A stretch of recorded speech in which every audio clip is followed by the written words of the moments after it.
Hi everyone, welcome back to my channel. It is Drew here from Lone Fox. Thank you so much for joining me today. I hope everyone is staying safe, washing their hands. I hope everybody is also staying at home because that is one of the most important things you can do. Try to limit going outside as much as possible. I know it's hard. I have actually literally I went to Target one time in the past week and I was there for like 20 minutes and left because I literally needed stuff, and I haven't been outside other than that. So for the full week, I've been stuck inside DIYing, crafting, and I actually want to start doing some Instagram lives. So if you guys are not following me over on Instagram, Lone Fox Home, I'm gonna start doing some of those. But today we are gonna be doing DIY projects with stuff in your home. I wanted to do a video where I could share with you guys things you could do, like little tweaks and things to items you might already have or with supplies you might already have. Now, of course, this is not me saying that everybody's gonna have these supplies, but I feel like these are pretty normal supplies to have, especially if you are already a DIY lover, or maybe if you like crafting in general. Try to keep the supplies to a minimum for sure,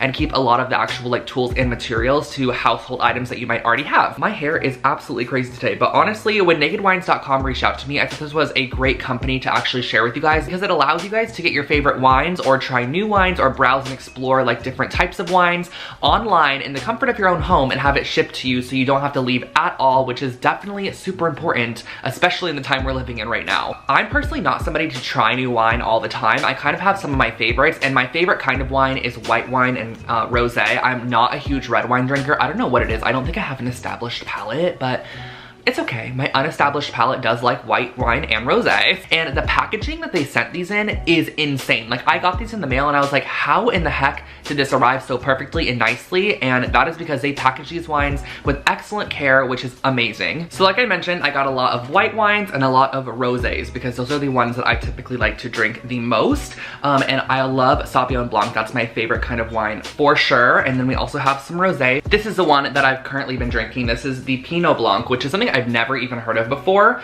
This is by G-Step. I thought this one was kind of cool because it actually has a little cap on it, and this one is a hard apple cider, which is something that I'm also very interested in. I love hard ciders as well, so this is one that I'm excited to try for sure. The thing I love about nakedwines.com as well is that they actually partner up with different wineries to support local winemakers, and how this works is that they actually help them grow the wine, which in return allows them to sell it on their site, and they're able to cut out marketing costs, they're able to cut out packaging costs, they're able to cut out all of the different like middlemen costs, so it reduces the price of the wine by so much while still giving a really amazing share to the actual winemaker. Nakedwines.com is giving you guys a massive $100 off of your first order. Yes, $100, which is crazy, off your first order if you head over to their website using the link in the description box below. So take a click, look over there. They have a billion wines to choose from, you guys. There's so many options, customer reviews, and a lot of information on each bottle, which I think is amazing. So definitely check out their site and let me know what you think. But I think we should honestly get into the projects today because we need to make some stuff with items we have at home. So let's go drink some wine and make some DIYs.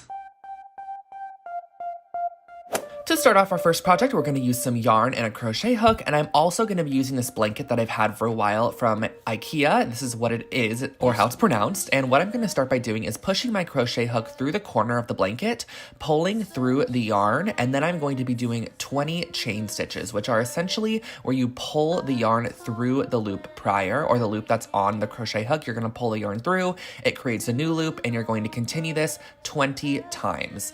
Now, what we're essentially going to be doing to the edge of this blanket is we're going to be crocheting a scalloped edge on it, but then I'm going to be adding some tassels on it at the end. It looks really, really cute, very like Anthropology. And if you guys could imagine this on like a really pretty cream knitted blanket done with like a light pink or like a black fringe would look so cute. So once you get to your next spot, you're going to push the crochet hook through the blanket, pull your yarn through, and then do 20 more. So as you can see here, I'm pushing it through the blanket. You're going to wrap the yarn around, pull it through the blanket, then you're going to pull it through your original loop on the crochet hook and do 20 more chain stitches.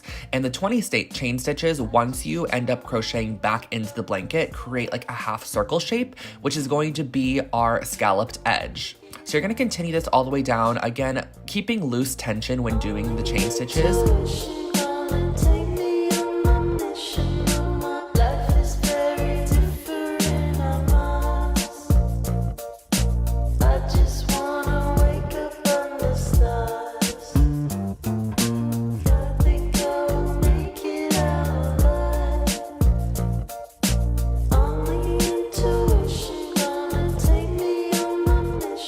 Once you get to the end, you can just push your crochet hook through and then pull the yarn through and just cut off the excess tail. So as you can see here, I cut it off, and you can just pull the loop all the way through. So pull it through like this, and you're going to just cinch it tight. And this is what we're creating on the ends of these scallops. They are little tassels, and how I'm doing this is I'm going to be wrapping it around my phone. I felt like my phone was easiest. I wrapped it 15 times around my phone. I'm cutting a small piece of yarn, pushing it through all of the yarns on one side of my phone case, and then I'm gonna pull it all the way up to the top because we're gonna wanna tie this off. But I felt it was easiest just pull it off and then really cinch it tight at the top as shown here. Do a double or triple knot. This is gonna be the top of our tassel.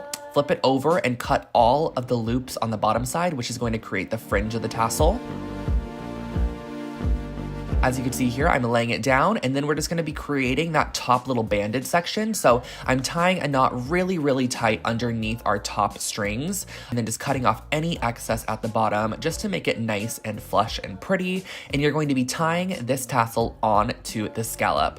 You could, of course, just make tassels and just literally tie them directly onto the blanket, but I thought the scalloped edge added a little something else, and I just thought it was a lot cuter than just your traditional, and I love the way that this ended up turning out. So I repeated the process all the way down the side of the blanket, creating a ton of different tassels, and in the end, it just looked so chic and cute, and it just looked like a blanket that you would see at Anthro or something that would be like $98, and we made it for a fraction of the price. All you really need is yarn and a blanket that you already have, or a new blanket from like Target or somewhere.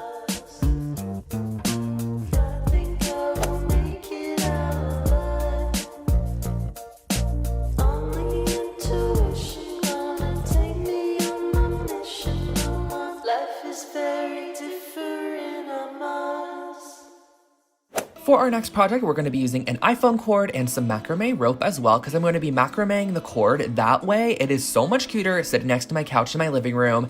And what I'm starting off by doing is cutting a piece of cord that is 6 times the length of our phone cord and just tying it off at the top to start. And we're going to be doing a half hitch knot, which is basically where you loop the cording over. Here you go. So you kind of like loop the cording over, pull it through the back side, and then pull it all the way through. It's literally the most simple knot ever. And if you want to Google it, it is the half hitch knot.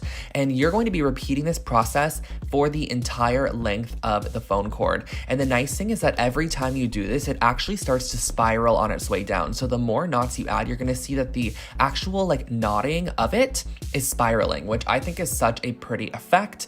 And there are a lot of different knots you could do, but I find that this one's just the most simple, and it also uses the least amount of supplies. Plus, we don't want our cord to be like super, super thick. So I'm going to be wrapping it again around the base cord, pulling it through the back side, and then pulling it really tightly. And as you can see here, it's kind of starting to spiral all the way down.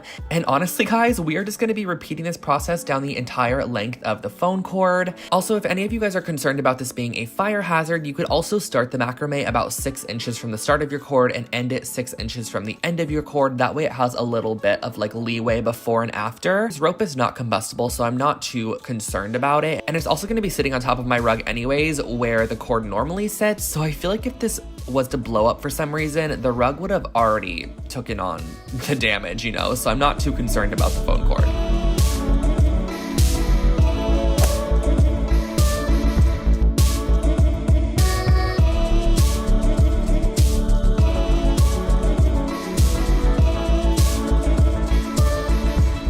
For project number 3, we're going to be doing a little bit of embroidery, and this is based off of a Pinterest image that I saw, which I will link below for you guys to give original credit, because I absolutely love the idea. And I just grabbed one of my embroidery hoops, which you guys saw me use in my past video. I have so many of these left over, so I was like, I'm going to use these. I also grabbed a little bit of linen fabric and just tightened my embroidery hoop over the top of it. But you can also definitely cut up like an old shirt or repurpose something that you might already have in your home, like a bed sheet or something like that, just so you don't have to go out and purchase any linen fabric. But the supplies for this project are super minimal as well. So what I'm going to start off by doing is using a pencil and just going and just kind of tracing in 3 little rainbow sections that I want to use. I'm going to be creating a macrame rainbow, and I'm using a little bit of adhesive just to hold down the macrame cord for now, but you're going to be gluing down your macrame cord on top of your original pencil line, leaving the tails long because we're going to be using those in the end. So as you can see here, this is just to hold it down down because we're actually going to be full on stitching this down all the way across. So I started off with a brown string coming up the back side, and this is just so super simple. It's just very repetitive. What you're going to be doing is coming up one side of your macrame cord and then going down the other side and just repeating the process. You're going to basically want to fill our entire rope with color. And the great thing about this is it's basically like embroidery, but you have this nice dimensional element to it because the rope is underneath. So it kind of gives like a 3D embroidered look. And I'm starting off with this kind of orangey rust color and going on the outermost edge of our rainbow, going all the way around.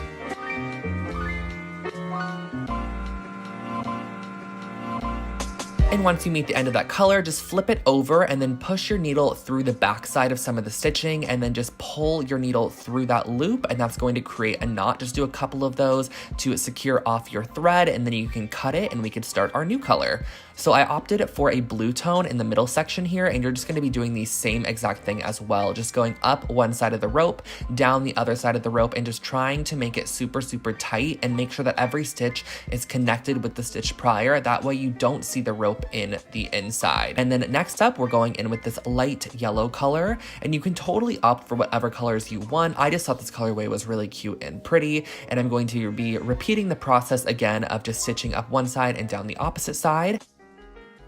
Once that is all done, you can go ahead and cut your macrame cords at a length that you like. I actually ended up cutting them a little bit shorter than shown here in the end, but once you cut those, you're just going to want to unravel them, and these are just going to create little fringy tassel tails to your rainbow, which are so cute. I'm obsessed with them. You could give them a little haircut and then just also trim off your excess fabric, and you can hang this up on your wall or display it on a shelf.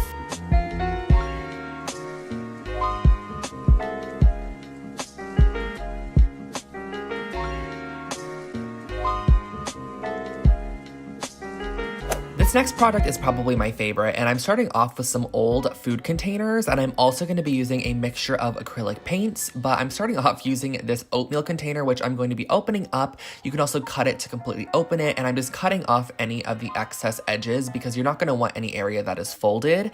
And I'm going to be placing some sage green paint down, and I'm also using a nice, like, very thick bristle brush, and that's just going to give you some texture. So I'm also adding this darker green shade on here as well, and I'm just painting these to kind of give them a very kind of whimsical texture, if that makes sense. I don't want them to look super realistic, but I also don't want them to look super fake at the same time. So this is my first little green one, and I'm going to be repeating the same process on another sheet as well. And keep in mind, you're also going to want to do this to the front and the back side of each of the pieces, which you'll see why in a minute here. So here's my next cactus that I'm going to be creating. This one I wanted to just be mainly white. I added a tiny bit of green in there just to add some texture. And for our third cactus, this was a mixture of both blue and sage, just to kind of give a quirky little vibe to it. I liked the mix of sky blue in there as well. And if you do have a side that has a lot of lettering on there, what I suggest doing is laying down a coat of white paint first, letting that dry, and then going on top of it with your colors. So this is going to be the back side of one of our originals.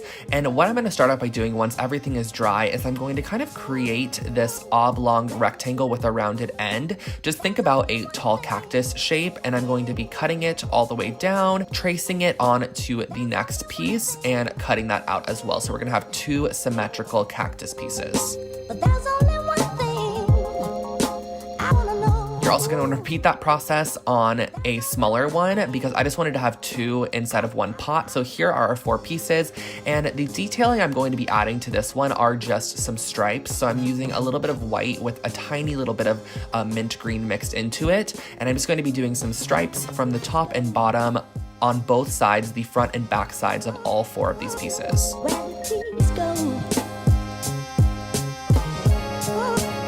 But you can kind of see how the texture underneath just adds a little bit of something to it. That's why we mixed and used that wide bristled brush. And for the next cactus, I'm creating these three shapes here, which are kind of just like organic ovally rectangles. And for the detailing on this, I'm just doing some V shapes kind of to act as spikes, and I'm using a black paint for this. I just did it on all three pieces. Keep in mind doing it on both the front and back side. And for my last one, I'm just also creating these random shapes as well. This just kind of gives you one of those cactuses that kind of have those like fan looking shapes on them, which you're gonna see in a minute here. And for this one, I just added detailings with some polka dots in a light white color. So what you're gonna do to connect these is you're gonna cut halfway up one and then halfway down the other one and just slide them into each other. From one of the pieces, you're gonna cut from the bottom up, and from the other piece, you're gonna cut from the top down, only halfway though, so that way when you slide them together, they connect perfectly and create this like 3D object. So I'm gonna do it on the smaller piece as well.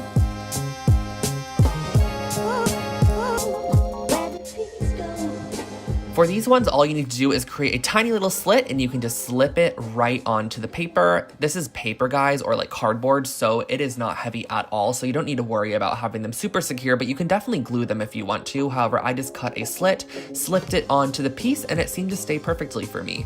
And how I ended up doing this was I actually used my hydro-tipped pots from my last video, and I poured some oatmeal into each of the pots, which is great because it's nice and dense, so it's gonna hold your cactuses in place. So as you can see, I pushed this cactus down. I added a second one in there just because I thought it looked so cute with two, and I repeated the process, putting the oatmeal in there. And I personally think the oatmeal is just a really nice touch. It kind of looks almost like rocky sands, but it's also at the same time very natural in color, so it's not too distracting from the cactuses. And that finishes off our cardboard cactuses.